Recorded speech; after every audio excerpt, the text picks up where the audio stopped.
Book का नाम है मन। और जहाँ जहाँ पर अव्यक्त बाप दादा ने मन के विषय पर महावाक्य सुनाए हैं, उसका यह संकलन है। और इस बुक का 5वां पार्ट इस वीडियो में पढ़ेंगे और सुनेंगे। मन मना भव मध्याजी भव। मन मना भव का अर्थ बहुत गुह्य है। जैसे ड्रामा का सेकंड बाय सेकंड जिस रीति से जैसे चलता है, उसी के साथ साथ मन की स्थिति ऐसे ही ड्रामा की पटरी पर सीधी चलती रहे, जरा भी हिले नहीं, चाहे संकल्प से चाहे वाणी से, ऐसी अवस्था हो। ड्रामा की पटरी पर चल रहे हो, परंतु कभी कभी रुक जाते हो। मुख कभी हिल जाता है, मन की स्थिति हिलती है, फिर आप पकड़ते हो। यह भी जैसे एक दाग हो जाता है। 25 जनवरी 1969 बाबा के अव्यक्त होने के कुछ दिनों बाद की यह मुरली से महावाक्य लिया है, मन मना भव। अपने अंदर पुराने संस्कारों को प्रकट होने न देंगे, संकल्प से ही उनको खत्म करना है। अगर संकल्प आता भी है तो संकल्प को स्थान देकर उनकी पालना नहीं करना। संकल्प को संकल्प तक ही खत्म करना है, फिर आखिरीन यह हो जाएगा। संकल्प में ही पुराने संस्कार इमर्ज नहीं होंगे। संकल्प में ही सारे पुराने संस्कार इमर्ज नहीं होंगे। कोई भी पुराने संस्कार इमर्ज नहीं होंगे। कोई भी मन में मुश्किलात महसूस हो तो मन की बातें मन में ही न रखना। मन की बातें वाणी में भले न लाना है, लेकिन कहाँ स्थान देकर लाना है, कौन सा स्थान पे आप वाणी में सुनाते हो, वह भी जानना इम्पोर्टेंट है। यह कीचड़ा है ना, कीचड़े को कहाँ डाला जाता है? जो स्थान मुकर्रर होता है, यहाँ वहाँ कीचड़े को डाला तो फिर वह वायुमंडल में फैल जाएगा। इसलिए कोई भी मन में ऐसा संकल्प आवे जिसको व्यर्थ संकल्प विकल्प कहे, वह निमित्त बने हुए स्थान के सिवाय किसी से न करना, नहीं तो वायुमंडल को बिगाड़ने का निमित्त बनने से पुरुषार्थ में यह बाधा पड़ जाती है। ठीक है, वायुमंडल बिगाड़ेंगे तो कर्म का हिसाब किताब बन जाएगा, तो वो हमें ही परेशान करेगा, तो हमारे ही पुरुषार्थ में यह बाधा पड़ जाती है। 2 मार्च 1969। परखने की शक्ति बढ़ाने का क्या पुरुषार्थ है? दिल की सफाई से भी इस बात में बुद्धि की सफाई जास्ती चाहिए। संकल्प की जो शक्ति है उनको ब्रेक लगाने की पावर हो। संकल्प शक्ति को ब्रेक लगाने की पावर के ऊपर यहां पर बात आ रही है। मन का संकल्प व बुद्धि की जजमेंट जो भी हो, तो मन और बुद्धि दोनों को एक तो पावरफुल ब्रेक चाहिए और मोड़ने की भी शक्ति चाहिए। ठीक है, दोनों को पावरफुल ब्रेक चाहिए, मन और बुद्धि को, और उनको जहां चाहे वहां मोड़ सके उसकी भी शक्ति चाहिए। यह दोनों ही शक्तियों की बहुत जरूरत है। इसी को ही याद की शक्ति व अव्यक्ति शक्ति कहा जाता है। देखो, याद की शक्ति किसको कहा जाता है? मन और बुद्धि को जब चाहे, जैसे चाहे, जहां चाहे वह मोड़ सके, इसी को ही बाबा ने याद की शक्ति व अव्यक्ति शक्ति कहा जाता है। अगर ब्रेक ना दे सकेंगे तो भी ठीक नहीं, अगर टर्न नहीं कर सकेंगे तो भी ठीक नहीं। तो ब्रेक देने और मोड़ने की शक्ति होगी तो बुद्धि की शक्ति व्यर्थ नहीं गवाएंगे। ब्रेक देने या मोड़ने की शक्ति होगी, मन और बुद्धि को जहां ब्रेक देना चाहे दे सके, या तो अच्छी जगह पे मोड़ना चाहे तो मोड़ सके। ठीक है, तो यह दो चीज होगी तो बाबा कहते हैं बुद्धि की शक्ति व्यर्थ नहीं गवाएंगे। एनर्जी वेस्ट ना होकर जमा होती रहेगी। जितनी जमा होगी उतना ही परखने की, निर्णय करने की शक्ति बढ़ेगी। जितना यह शक्ति जमा होगी उतना परखने की, निर्णय करने की शक्ति बढ़ेगी। 23 जुलाई 1969। संपूर्ण समर्पण किसको कहा जाता है? जो संपूर्ण समर्पण अर्थात तन, मन, धन और संबंध, समय, सब में अर्पण। क्या क्या चीज है? समर्पण मतलब तन, मन, धन, संबंध, समय, सब में अर्पण। अगर मन को समर्पण कर दिया तो मन को बिना श्रीमत के यूज नहीं कर सकते। मन में जो संकल्प आते हैं वह भी श्रीमत के बगैर न हो, यह भी ध्यान रखना है।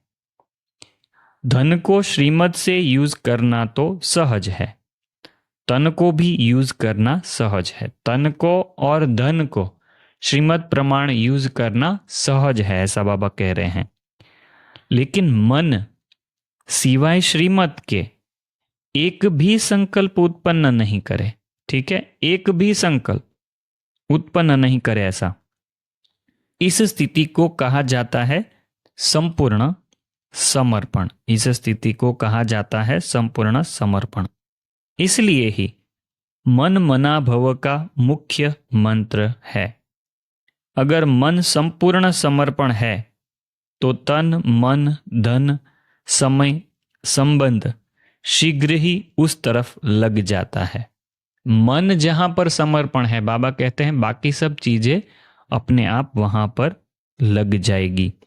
मन संपूर्ण समर्पण है तो तन, मन, धन, समय, संबंध शीघ्र ही उस तरफ लग जाते हैं।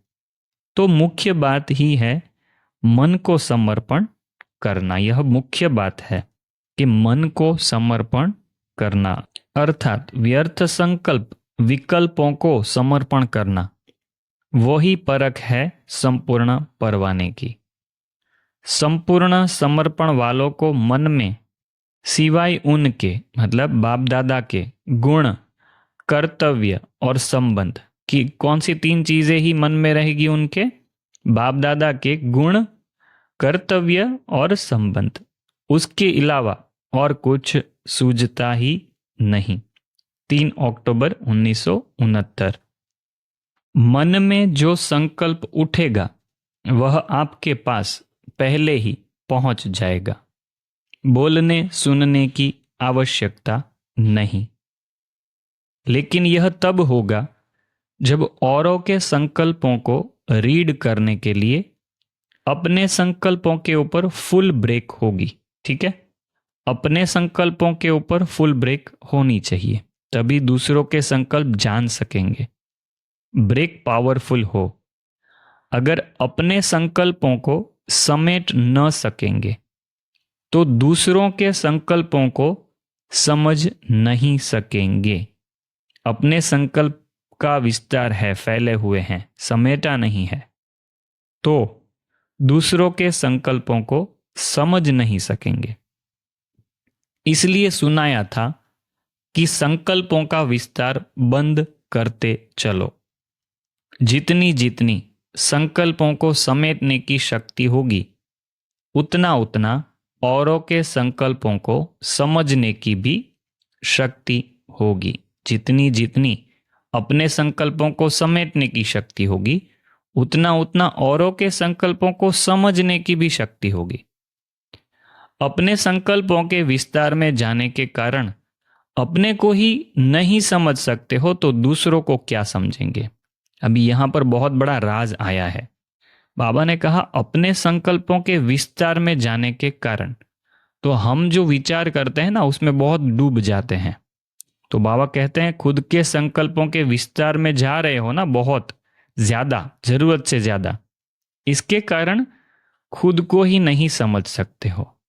खुद क्या है, कितनी कमियां है, क्या पुरुषार्थ करना है। तो यह संकल्पों की बातें भी आ रही है यहां पर बहुत सारी। इसलिए यह भी स्टेज नंबर वार पुरुषार्थ अनुसार आती रहेगी। यह भी संपूर्ण स्टेज की परख है। कहां तक संपूर्ण स्टेज के नजदीक आए हैं उनकी परख इन बातों से अपने आप ही करनी है। 25/12/1969। जैसे इस वक्त जिसके साथ स्नेह होता है वह कहाँ विदेश में भी है तो उनका मन ज्यादा उस तरफ रहता है। जिस देश में वह होता है उस देश का वासी अपने को समझते हैं। वैसे ही तुमको अब सूक्ष्म वतन वासी बनना है।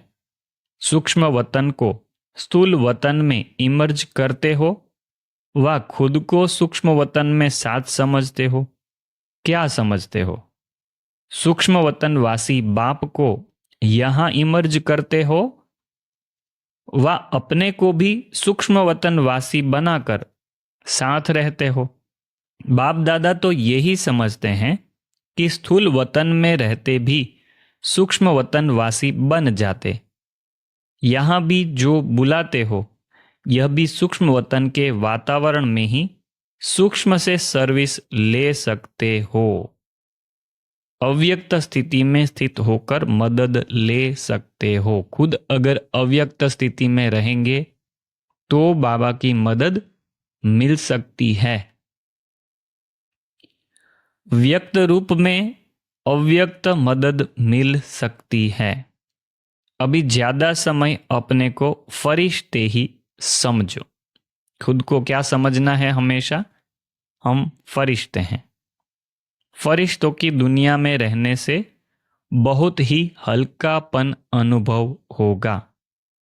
जैसे कि सूक्ष्म वतन को ही स्थूल वतन में बसा दिया है। स्थूल और सूक्ष्म में अंतर नहीं रहेगा, तब संपूर्ण स्थिति में भी अंतर नहीं रहेगा। यह व्यक्त देश जैसे अव्यक्त देश बन जाएगा, संपूर्णता के समीप आ जाएंगे। 24 जनवरी 1970। तीव्र पुरुषार्थी के मन के संकल्प में भी हार नहीं हो सकती। ऐसी स्थिति बनानी है जो संकल्प में भी माया से हार न हो। इसके ऊपर गुह्य विचार सागर मंथन करिएगा कि संकल्प में हार होना माना क्या कह सकते हैं, किसको कह सकते हैं कि हमने संकल्प से हार खा ली। बाबा कहते हैं जो संकल्प में भी माया से हार न हो, इसको कहा जाता है तीव्र पुरुषार्थी। वे शुद्ध संस्कारों में पहले से ही मन को बिजी रखेंगे तो और संकल्प नहीं आएंगे। शुद्ध संकल्पों में खुद को बिजी रखा तो और संकल्प नहीं आएंगे। पूरा भरा हुआ होगा तो एक बूंद भी जास्ती पड़ नहीं सकेगी, नहीं तो बह जाएगा। तो यही संकल्प मन में रहे जो व्यर्थ संकल्प आने का स्थान ही न हो। इतना अपने को बिजी रखो। मन को बिजी रखने के तरीके जो मिलते हैं वह आप पूरे प्रयोग में नहीं लाते हो। बाबा ने कह दिया, सर्टिफिकेट दे दिया कि जो बिजी रखने के तरीके मिलते हैं आपको, जो हम मन को बिजी रख सकते हैं जिससे, तो वह पूरे प्रयोग में नहीं लाते हो। इसलिए व्यर्थ संकल्प आ जाते हैं। एक तरफ बिजी रखने से दूसरा स्वतः छूट जाता है। ठीक है, शुद्ध में अगर बिजी रहेंगे तो अशुद्ध चीजें अपने आप कम होती जाएगी। बहुत इंपॉर्टेंट और बहुत सहज युक्ति है। 26 जनवरी 1970 की अव्यक्त मूल्य से महावाक्य सुने। कई लोग अपने घर को सजाने के लिए अपने बचपन से लेकर अपने भिन्न भिन्न रूपों का यादगार रखते हैं। फोटोग्राफ रखते हैं ना, पिक्चर्स रखते हैं खुद के। तो आप अपने मन मंदिर में, अभी इसके ऊपर से बाबा क्या सुनाना चाहते हैं? बाबा हमको युक्ति बताते हैं। आप अपने मन मंदिर में अपने संपूर्ण स्वरूप की मूर्ति, ठीक है, खुद का ही एक ऐसा फोटोग्राफ बना ले मन में कि मैं संपूर्ण स्वरूप में कैसा दिखता हूं। भविष्य के अनेक जन्मों की मूर्तियां, भविष्य के अनेक जन्मों की 21 जन्मों की 21 मूर्तियां हैं अंदर। ऐसे देखो, खुद के पिक्चर को देखो, खुद के फोटो को देखो। भविष्य के अनेक जन्मों की मूर्तियां स्पष्ट रूप में सामने रखो। फिर और कोई तरफ संकल्प नहीं जाएगा। 7 जून 1970। देखने की अगर इच्छा हो तो अंदर फोटोग्राफ्स को देखो कि हम संपूर्ण स्वरूप में कैसे दिखते हैं। मन की व्यर्थ संकल्पों की कंप्लेन कैसे पूरी होगी? याद की यात्रा तो मुख्य बात है, लेकिन इसके लिए भिन्न भिन्न युक्तियां हैं। वह कौन सी है? जो बड़े आदमी होते हैं उनके पास अपने हर समय की अपॉइंटमेंट की डायरी बनी हुई होती है। एक एक घंटा उन्हों का फिक्स होता है। जैसे आप भी बड़े ते बड़े हो ना, तो रोज अमृत वेले सारे दिन की अपनी अपॉइंटमेंट की डायरी बनाओ। अगर अपने मन को हर समय अपॉइंटमेंट में बिजी रखेंगे तो बीच में व्यर्थ संकल्प समय नहीं ले सकेंगे। अपॉइंटमेंट से फ्री रहते हो तब व्यर्थ संकल्प समय ले लेते हैं। तो समय की बुकिंग करने का तरीका सीखो। अपने आप ही अपॉइंटमेंट खुद ही बनाओ कि आज सारे दिन में क्या क्या करना है। फिर समय सफल हो जाएगा। मन को किस में अपॉइंट करना है, इसके लिए 4 बातें बताई है। मिलन, वर्णन, मगन और लगन। यह 4 बातों में हमको बिजी रहना है। और स्थिति का भी बताया बाबा ने कि अलग अलग स्थितियों का भी आप चार्ट बना के रखो कि हमको कौन सी स्थिति में खुद को स्थिर रखना है, खुद के मन को बिजी रखना है। लगन लगाने में भी समय बहुत जाता है ना, तो मगन की अवस्था में कम रहते हैं। लगन लगाने में बहुत समय जाता है, इसलिए मगन अवस्था में इतना नहीं रह पाते हैं। इसलिए लगन, मगन, मिलन और वर्णन। वर्णन है सर्विस, मिलन है रूह रिहान करना। बाप दादा से मिलते हैं ना, तो इन 4 बातों में अपने समय को फिक्स करो। अगर रोज की अपनी दिनचर्या फिक्स करने लिए अपॉइंटमेंट सारे समय की फिक्स होगी तो बीच में व्यर्थ संकल्पों को डिस्टर्ब करने का समय ही नहीं मिलेगा। जैसे कोई बड़े आदमी होते हैं तो बिजी होने के कारण और व्यर्थ बातों तरफ ध्यान और समय नहीं दे सकते। ऐसे अपनी दिनचर्या में समय को फिक्स करो। इतना समय इस बात में, इस समय इस बात में लगाना है। ऐसी अपॉइंटमेंट अपनी निश्चित करो, तब यह कंप्लेन खत्म हो जाएगी और कंप्लीट बन जाएंगे। व्यर्थ क्यों आता है? यह कंप्लेन खत्म हो जाएगी और कंप्लीट बन जाएंगे। 5/11/1970 के अव्यक्त मूल्य महावाक्य सुने। यहाँ पर यह 5वां पार्ट हम खत्म करते हैं और 6ठा पार्ट यहाँ से हम शुरू करेंगे अगले पार्ट में। तो आपको यह बुक कैसी लग रही है कमेंट करके जरूर बताइएगा। और ऐसे ही अव्यक्त मूल्यों का चिंतन मनन पढ़ते रहिएगा, सुनते रहिएगा, रिपीट करते रहिएगा और अपनी संपूर्ण अवस्था को जल्द ही प्राप्त करें, ऐसी हमारी शुभ भावना है। ओम शांति।